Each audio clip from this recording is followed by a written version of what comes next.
تو آتے ہیں آج ایک پیراگراف عرض کرتے ہیں کل کی گفتگو سے تسلسل کے ساتھ. کل ایک چھوٹے سے پیراگراف میں عرض کیا کہ حضرت آقا امام سجاد علیہ السلام نے حمد و ثنا کے اس باب میں پہلی دعا ہے صحیفہ سجادیہ کی. اس میں فرمایا والحمد للہ الذی اختار لنا محاسن الخلق. تمام تعریفیں اس اللہ کے لیے ہے جس نے خلقت و آفرینش کی تمام خوبیاں ہمارے لیے منتخب کی ہیں.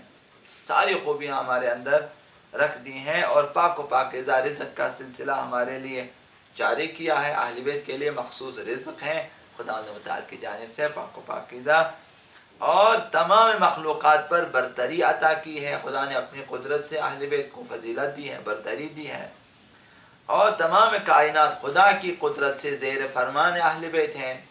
یہ کل عرض کیا. اور جو ہے خداوند متعال کی سربلندی اور قوت کی بدولت سب تمام مخلوقات ہماری اطاعت پہ آمادہ ہے. یہاں تک عرض کیا آپ کی خدمت میں. آج کی اس پیراگراف میں جو کہ ایک دو جملے ہیں، اس حمد والے جملے میں فرمایا والحمد للہ الذی اغلق عنا باب الحاجت الا الیہ. تمام حمد و ثنا اس اللہ کے لیے ہے جس نے اپنے سوا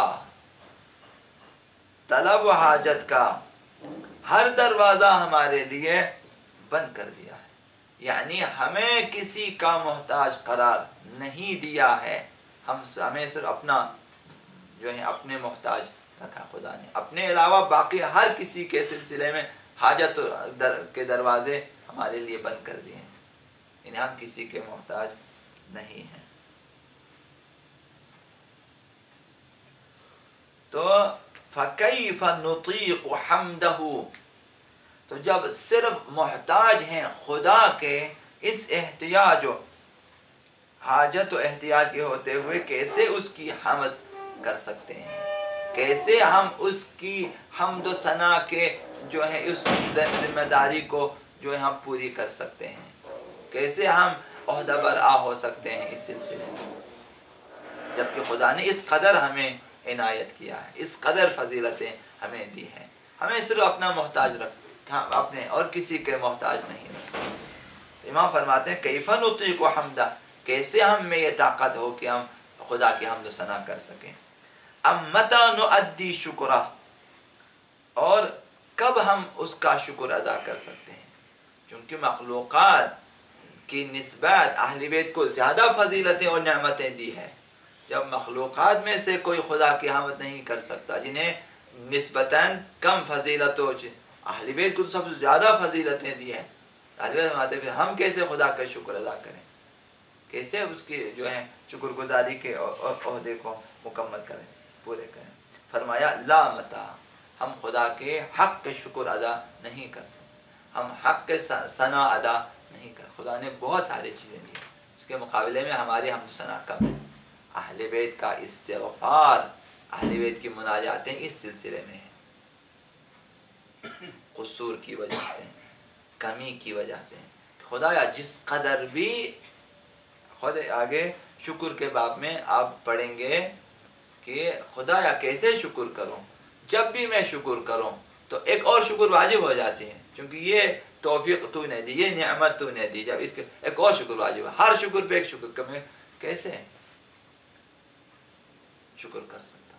تو اہل بیت اگر خدا کی بارگاہ میں تو وہ اسی سلسلے میں ہے کہ خدایا جو کچھ بھی کروں پھر بھی کم ہے، تو کوتاہی رہ جاتی ہے، حتماً رہ جاتی ہے.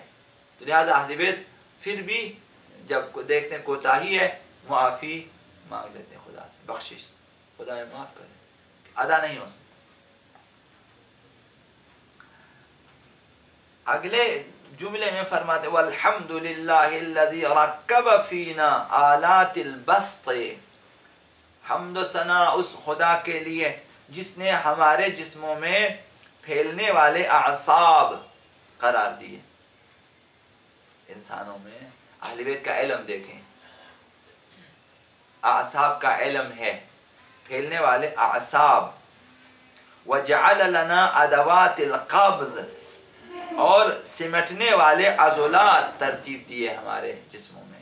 یہاں سے اہل بیت کی معرفت حاصل کریں کہ اہل بیت کہاں تک جانتے ہیں، ایک ایک عضلے کو اور ایک ایک نس کو اہل بیت جانتے ہیں. خدا نے کیا کچھ قرار دیا ہمارے لیے پھیلنے والے اعصاب اور سمیٹنے والے عضلات ہمارے جسموں میں قرار دی. وَمَتَّعْنَا بِأَرْوَاحِ الْحَيَاةِ، اور زندگی کی آسائشوں سے بہرمند کیا ہمیں، روح حیات ہمیں عنایت کی، زندگی دی. وَأَثْبَتَ فِينَا جَوَارِحَ الْأَعْمَالِ، اور کام کے لیے، عمل کے لیے اعضاء و جوارح قرار دیے.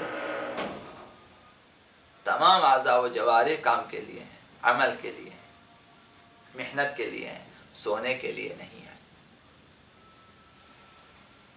وَأَثْبَتَ فِينَا جَوَارِحَ الْأَعْمَالِ وَغَذَّانَا بِطَيِّبَاتِ الرِّزْقِ، پاکیزہ روزی سے ہماری پرورش کی.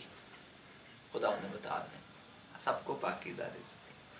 وَأَغْنَانَا بِفَضْلِ، اور اپنے فضل و کرم کے ذریعہ ہمیں بے نیاز کر دیا. سب کچھ ہمارے لیے فراہم کیا خدا نے.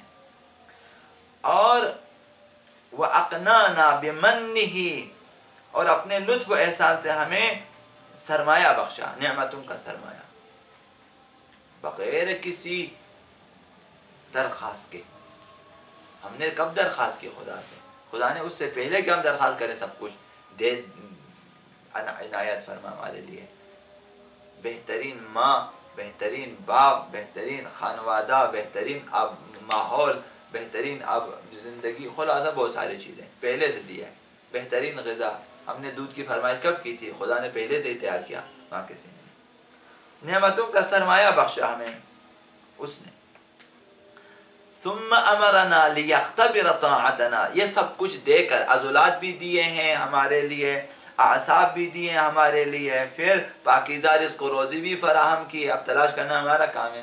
خدا متعال نے فراہم کیے اور ہمیں بے نیاز کر دیا. اگر ہم محنت کریں ہم بے نیاز ہو جاتے ہیں. اور پھر اپنے سرمایہ بھی بخشا ہمیں، بہت کچھ. عقل کا سرمایہ ہے، طاقتوں کا، توانائیوں کا، بہت ساری چیزوں کا سرمایہ دیا ہے، علم کا سرمایہ وغیرہ وغیرہ. پھر خدا نے اپنے احکام اور امر کی پیروی کا حکم دیا. پھر خدا نے اطاعت کا حکم دیا. یہ سب کچھ دینے کے بعد حکم دیا کس لیے؟ لیختبر طاعتنا، تاکہ فرمان برداری میں ہم کو آزمائیں. تو اب اطاعت ہماری آزمائش کے لیے ہے، نہ ان کے خدا کو ہماری نمازوں کی ضرورت ہے. رمضان میں آپ کو آزمائیں گے بھوک اور پیاس میں. ہر روز آپ کو 5 وقت کی نمازوں میں آپ کو خداوند آزمائے گا. آقا امام صادق علیہ السلام نے فرمایا امتحنوا شیعتنا عند مواقیت الصلاۃ، ہمارے شیعوں کو نماز کے اوقات میں آزمائیں. اگر کسی کو دیکھنا ہو کہ شیعہ ہے یا نہیں، اذان کے اوقات میں دیکھیں کہ وہ نماز کی فکر میں ہے یا کھانے پینے کی فکر میں ہے. جو نماز کی فکر میں ہے، اگر نماز کا وقت ہو گیا، مجھے وضو کرنا ہے، مجھے جانا ہے، سمجھے شیعہ ہے. نماز کے اوقات میں ہے، نہ نماز خود معیار نہیں ہے، اوقات نماز معیار ہے. کہ اول وقت میں جو شخص نماز کے لیے قیام کرے گا وہ شیعہ ہو سکتا ہے، شیعہ اہل بیت یا امام صادق. امتحنوا شیعتنا عند مواقیت الصلاۃ کیف محافظتهم علیہا، کیسے یہ لوگ اوقات نماز کی حفاظت کرتے ہیں کہ نماز کا وقت نہ گزرے، اول وقت میں اس کی نماز خدا کی بارگاہ میں پہنچ جائے. یہ کوشش کریں اول وقت میں. آقا امام زمان علیہ السلام کی نماز اول وقت میں پہنچے گی خدا کی بارگاہ میں، ساتھ ساتھ آپ کی نماز میں پہنچے. اول وقت والے فرشتے لے کر جائیں، اول وقت میں ان کی نماز سب سے پہلے آقا امام زمان کی نماز کے بعد. ایسا نہ ہو آخر وقت میں کہ جب سسترین افراد کی نماز وہاں پہنچ جاتی ہے، آپ کی نماز پہنچو آخری تنبل ترین افراد کی فہرست میں لکھا ہو آخری نفر یہ ہے، آخری فرشتہ لنگڑاتا ہوا جائے خدا کے وجہ، خدا یہ آخر میں اس نے پڑھے نماز. ایسا نہ ہو، سب سے پہلے ہمارے اول وقت میں جہاں ہزاروں لوگوں کی نماز جائے گی ہماری نماز جانی چاہیے. اطاعت امتحان کے لیے ہے، لیختبر طاعتنا، تاکہ ہماری اطاعتوں میں آزمائے ہمیں۔ خداوند چاہتا ہے کہ فرمان برداری میں، اطاعت میں ہمیں آزمائے۔ اب امام سجاد علیہ السلام فرماتے ہیں کہ خدا نے ہمیں اطاعت کا حکم دیا، اوامر دیے، احکامات دیے تاکہ اطاعت میں ہمیں آزمائے۔ وَنَهَانَا لِيَبْتَلِيَ شُكْرَنَا، اور ہمیں بعض کاموں سے منع فرمایا۔ نواہی، وہ اوامر کی نماز پڑھیں، روزہ رکھیں، کرو پڑھو وغیرہ، اور نواہی کی مت کرو، مت جاؤ، مت کھاؤ، مت، اس طرح سے نواہی کا حکم دیا خدا نے، لِيَبْتَلِيَ شُكْرَنَا، تاکہ ہمارے شکر کو جانچیں۔ بعض افراد ہیں کہ جن چیزوں سے منع کیا اسے دیکھتے ہیں، اس کی لالچ دل میں ہے، اور پھر اس طرف جتنی نعمتیں ان کو بھول جاتے ہیں، کاش کہ یہ مل جاتا بہت اچھا۔ بعض چیزیں خدا نے نہیں دی آپ کو، اور ان میں زیادہ حریص نہ ہو جائیں، جو کچھ دیا ہے اس کی طرف دیں۔ کیا کچھ دیا ہے دیکھیں، نہ کہ خدا ان سب کو بہت ساری چیزیں دی ہوئی، آپ کو بھی بہت ساری چیزیں دی ہوئی ہیں جو دوسروں کے پاس نہیں ہے، ان پہ شکر ادا کریں۔ جو کچھ آپ کو خدا نے دی ہے وہ دوسروں کے پاس نہیں ہے، دیکھیں میرے پاس کیا کیا نعمتیں خدا کی طرف سے ہیں، ان سے استفادہ کرنے کی کوشش کریں۔ ممکن ہے کہ آپ کے دوستوں کو، آپ کے بھائیوں کو، آپ کے ہمسایوں کو مثال دولت سے مالا مال کیا، آپ کے پاس نہیں، آپ یقیناً دیکھیں آپ اور ان میں تھوڑا فرق ہے۔ آپ کو بہت ساری چیزیں اور دی ہوئی، آپ ان سے استفادہ کر سکتے ہیں۔ اگر آپ کو قناعت کی صفت دی ہے، اگر آپ کو عبادت کی جو ہے توفیق ملی ہوئی ہے، اگر آپ کو علم دیا ہے، اگر آپ کو خدمت کا موقع دیا ہے، اگر آپ کو صحت دی ہے، تو انہی چیزوں پہ شکر کریں۔ یہاں کبھی لڑائی ہو گئی تھی دوستوں میں، تو ایک دو دوست آپس کی دشمنی کی وجہ سے، پہلے دوست تھے، آپس میں جھگڑا ہوا، گولیاں چلی، ایک دو مارے گئے۔ ان دوستوں میں فساد ہوا، گاڑیوں میں گھوم رہے تھے، پھر رہے تھے، بس ایک تو میں لڑائی جھگڑا، ٹیٹیاں نکل گئیں، فائر کیا۔ اور لیکن سرمایہ دار ہیں بہت، ان کے باپ سرمایہ دار ہیں، ان کے فلاں سرمایہ دار ہیں۔ ایک حاجی صاحب ہیں، انہوں نے کہا کہ کاش کہ وہ سرمایہ مجھے مل جاتا۔ خدا نے ہمارے ذہن میں یہ بات اس دن ڈال دی۔ میں نے کہا کہ اگر اتنا سرمایہ مل جاتا اور آپ کا بیٹا اسی طرح کے کیس میں مارا جاتا، کیا آپ راضی ہوتے ہیں؟ کہتے ہیں نہیں۔ پھر آپ کے پاس جو ہے اس کا بیٹا مارا گیا، لیکن دولت جب کیا کریں، آپ کا بیٹا صحیح سلامت ہے، تو آپ دیکھیں نا یہ چیز، اس کا بیٹا آوارہ ہے، آپ کا بیٹا دیندار ہے، خدمت گزار ہے، رضاکار ہے، یہ دیکھیں یہ بڑی نعمت ہے۔ نہ وہ آوارہ، 10 بیٹے ہیں لیکن آوارہ ہے، زمین پہ بوجھ ہیں۔ اسی طرح بہت ساری چیزوں میں اسے خدا نے اتنی دولت دی ہے کہ لوگوں کے حقوق، خدا کے حقوق، غریبوں کے حقوق، سب کے حقوق اس کے پاس ہیں، اور وہ غاصب ہے۔ تو آپ کو خدا نے کم دیا ہے، دیکھیں میں غاصب تو نہیں ہوں، شکر کریں کہ اگر میں اس کی طرح ہوتا، سب کے حقوق، فقیر و فقیروں کے، ناداروں کے، ہمسایوں کے، رشتہ داروں کے سارے حقوق میرے اوپر ہوتے، قیامت کے دن میں کیا کرتا؟ ابھی میرے پاس نہیں ہے لیکن میں آزاد تو میرے گردن پہ، یہ شکر کریں۔ لہذا خداوند متعال نے بہت ساری چیزوں سے روکا ہے یا بہت ساری چیزیں نہیں دی ہیں، یہ بھی ہمارے شکر کو آزمانے کے لیے ہے۔ حضرت ایوب نے کس طرح شکر کیا، حضرت ابراہیم نے کس طرح سے شکر کیا جب ساری چیزیں ختم ہو گئی، تب بھی، اور جب سب کچھ مل جاتا، حضرت سلیمان کے تب بھی وہ شکر کا۔ حضرت سلیمان نے فرمایا کہ خدا نے ساری چیزیں مجھے دی ہیں، حکومت دی ہے، اور وہ بھی کائنات کی سب سے بڑی حکومت ہمیں دی ہے حضرت سلیمان کو۔ وہاں بھی کہا کہ خدا نے مجھے آزمانے کے لیے دیا کہ میں شکر کرتا ہوں یا نہیں۔ تو لہٰذا اوامر بھی ہماری آزمائش کے لیے ہے، نواہی بھی ہماری آزمائش کے لیے ہے۔ تو آقا امام سجاد علیہ السلام فرماتے ہیں کہ خدا نے ہمیں بعض چیزوں سے منع کیا ہے، وہ بھی ہمارے شکر کو آزمانے کے لیے۔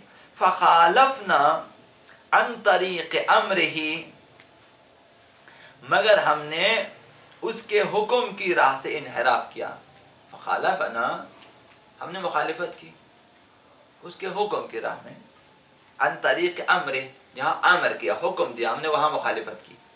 وَرَكِبْنَا مُتُونَ زَجْرِهِ، اور نواحی کے مرکب پر سوار ہو لیے. نواحی کی جن چیزوں سے خدا نے روکا تھا ہم انہی سواریوں پہ سوار ہوئے. ان نواحی کا ہم نے ارتکاب کیا، نافرمانی کی. جہاں کہا فرمایا تھا خدا متعالی نے کرو، ہم نے نہیں کیا. جہاں ہمیں حکم دیا تھا کہ نہ کرنا، ہم نے انجام دیا، مخالفت کی. اوامر میں بھی مخالفت کی، نواحی میں بھی ہم نے مخالفت کی. فَلَمْ يَبْتَدِرْنَا بِعُقُوبَتِهِ، اب اس کے باوجود خداوند متعال نے پھر بھی عذاب میں جلدی نہ کی. ہم نے اوامر کو چھوڑا، مخالفت کی، پھر بھی خدا نے جلدی سزا نہیں دی ہمیں. ہم نے گناہ انجام دیے، نواحی، پھر بھی خدا نے جلدی سزا نہ دی ہمیں. فَلَمْ يَبْتَدِرْنَا بِعُقُوبَتِهِ، جلدی عقوبت نہیں کی، جلدی سزا نہیں دی. وَلَمْ يُعَاجِلْنَا بِالنِّقْمَةِ، اور سزا دینے میں تعجیل سے کام نہیں لیا خدا نے، جلدی نہیں کی. بَلْ تَأَنَّانَا بِرَحْمَتِهِ تَكَرُّمًا، بلکہ خداوند متعال نے اپنے کرم سے، اپنی رحمت سے ہمارے ساتھ نرمی کا برتاؤ کیا. جس رات ہم نے نمازیں نہیں پڑھی پھر بھی خدا نے ہمیں سونے دیا، کہا سو جاتے ہو، نیند آ گئی، چل ٹھیک ہے. ورنہ صرف نیند کو اٹھا لیتا اس دن ہم سے کہ آج تم نے نماز نہیں، تمہیں نیند نہیں آئے گی. کتنے پریشان ہو جاتے ہیں ہم ساری رات، صرف نیند کو اٹھا لیتے. لیکن پھر بھی کھانا ہضم ہوتا رہا، کھانا کھاتے رہے، پھر بھی نیند آتی رہی، پھر بھی جسم سلامت ہے، سب کچھ سلامت ہے، سب خدا نے کچھ بھی نہیں کیا. صرف فرشتے نے نوٹ کیا کہ اس نے آج نماز نہیں پڑھی ہے، یا مثال جھوٹ بولا ہے، کسی کو گالی دی ہے، کسی بے عزتی کی ہے، حرام کام انجام دیا ہے، پھر بھی خدا نے سزا دینے میں جلدی نہ کی، نرمی کا برتاؤ کیا، فرصت دی. وَانْتَظَرَ مُرَاجَعَتَنَا بِرَأْفَتِهِ حِلْمًا، اپنے کرم و رحمت سے ہمیں ہمارے ساتھ نرمی کا برتاؤ کیا، اور حلم و رأفت سے ہمارے باز آنے کا منتظر رہا. خدا نے پھر بھی انتظار کیا کہ اب بھی شاید توبہ کرے، اب بھی شاید واپس آ جائے. خداوند حلیم ہے. حلیم، حلم یہی ہے کہ انتقام لے سکنے کے باوجود نہیں لیتا، فرصت دے دیتا ہے. خداوند انتظار میں ہے، ہمارے توبے کے انتظار میں. تو فرمایا کہ اس خدا کی حمد و ثنا ہے جس نے ہمیں آزمانے کے لیے احکامات دیے، نواہی دیے، کچھ کام کرنے کو کہا، کچھ نہ کرنے کو کہا، لیکن ہم نے اوامر میں مخالفت کی، نواہی میں بھی مخالفت کی، پھر بھی خدا نے سزا دینے میں جلدی نہ کی، بلکہ اپنے کرم اور رحمت سے اور اپنے حلم کی بنیاد پر ہمیں فرصت دی اور ہمارے ساتھ نرمی کا برتاؤ کیا. پر محمد و آل محمد صلی اللہ علیہ وسلم.